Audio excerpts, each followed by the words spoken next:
मोरबी की शान कहलाए जाने वाले लगभग 150 साल पुराने मोरबी का पुल अचानक टूटकर बिखर गया और अपने साथ लगभग 150 जिंदगियां ले गया। ऐसा क्या हुआ कि ब्रिटिश इंजीनियर का बेमिसाल नमूना चंद सेकंड में टूट गया? आज के वीडियो में इसी पर चर्चा। नमस्कार, आप देख रहे हैं टीबीसी वायरल हिंदी और मैं आपके साथ सुदर्शन सबलानिया।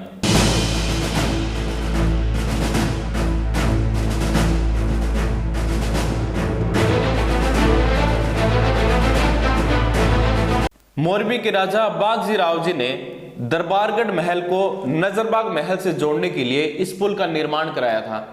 यह केबल ब्रिज ठीक वैसा ही है जैसा ऋषिकेश का लक्ष्मण झूला। ब्रिटिश इंजीनियर द्वारा बनाए गए इस पुल में आधुनिक तकनीक का इस्तेमाल किया गया था।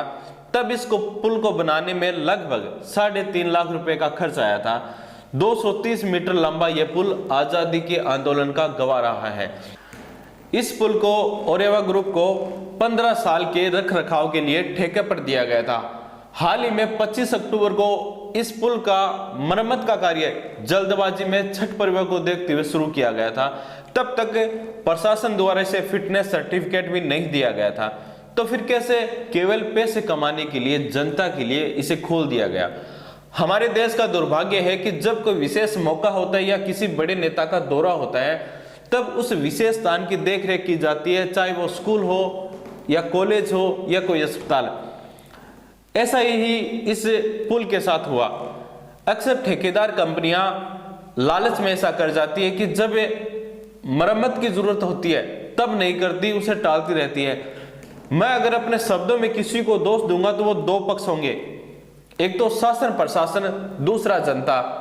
इस घटना से जुड़े तथ्य आपके सामने रखना चाहूंगा ताकि ऐसी और घटना से उन तथ्यों को जोड़कर आप उस घटना का विश्लेषण कर सकें। पहले तो मैं वहां की सरकार और प्रशासन से सवाल करूंगा कि बिना एनओसी फिटनेस सर्टिफिकेट के इसे दोबारा क्यों शुरू किया गया? ये एक हवा में झूलता हुआ पुल है, तो फिर क्यों नहीं उसकी स्ट्रेंथ को लेकर कोई नियम कायदे नहीं बनाए गए? अगर नियम कायदे बनाए गए तो फिर उनका सख्ती से पालन किया जाना चाहिए था।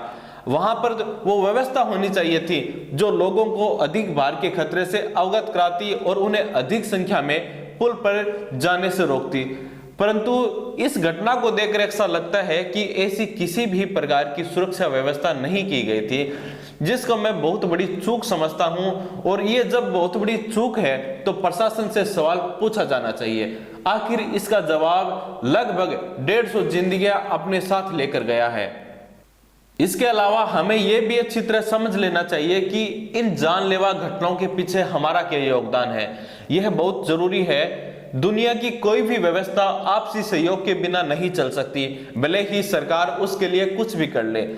व्यवस्था को धरातल पर उतारने और सफलतापूर्वक उसे चलाने के लिए हर नागरिक को सरकार के साथ सहयोग करना पड़ेगा। जब तक हम ये समझते रहेंगे कि सब कुछ सिस्टम की जिम्मेदारी है, हमारी कुछ भी नहीं, तो विनाश निश्चित है। अब जब ये घटना हुई है तो इस पुल से जुड़े अनेक पुराने वीडियो हमारे सामने आए हैं। यहाँ पर घूमने वाले हर पर्यटक वहां पर जाते थे और वीडियो बनाने के लिए उस पुल को जोर जोर से हिलाते थे और आनंद लेते थे। ये सब वर्षों से चला आ रहा था। जब तक ये पुल टूटा नहीं तब तक ये मनोरंजन का जरिया था। अब इन वीडियो को देखकर लगता है कि इनको रोकने वाला वहां पर कोई नहीं था। यह सवाल आपका ठीक है, परंतु इस पुल पर चढ़ा हुआ वो शख्स क्या पागल है या उसके दिमाग में कचरा भरा पड़ा है? वो अपने आप को इस पुल पर झुला रहा है। कोई उसे रोके टोके उससे पहले उसे ऐसी हरकतें करने से बाज आना चाहिए। और ऐसी जो हरकतें करते हैं उनके लिए मारवाड़ी में कहावत है, मौत को मासी कहना। नदी के ऊपर ये सब करना अपनी मौत को निमंत्रण देना है।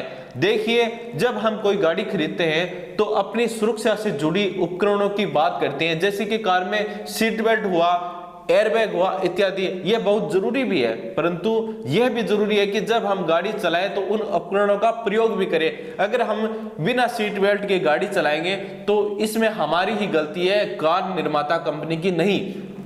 हमें हमारी सुरक्षा का ध्यान रखना चाहिए। भारत में भ्रष्टाचार एक बड़ी समस्या है। भ्रष्टाचार हर नियम को कमजोर कर देता है, जिनकी वजह से बड़ी चूक थोड़े से लालच में आकर कर दी जाती है। और जब कोई चूक हो तो जिम्मेदार लोगों से सवाल पूछा जाना चाहिए। 150 लोगों की जान जाना कोई सामान्य बात नहीं है। इन मरने वाले लोगों में बहुत से निरपराध बच्चे और महिलाएं भी थी, उनको भी औरों की लापरवाही से अपनी जान गंवानी पड़ी। और इन सब को छोड़ अगर बात राजनीतिक आरोप प्रत्यारोप की करें तो ये तो इनका काम है। जब एक पार्टी सत्ता में होती है तो मौन रहती है और जब विपक्ष में होती है तो चढ़ाई करती है। सत्ता और सरकारों के लिए आप मात्र एक संख्या है जो आपको केवल वोट के समय हार और जीत के आंकलन में लेती है। इसके अलावा आप कुछ भी नहीं है। इनको आपके घरों में बिछी लाशों से कोई मतलब नहीं है। मतलब है तो केवल चुनाव के समय ये आपके घर भी आएंगे, परंतु जब जब आपके यहाँ चुनाव होंगे आपके दुख में खड़े होने का ढोंग भी करेंगे, पर तब जब आपके यहाँ चुनाव होंगे।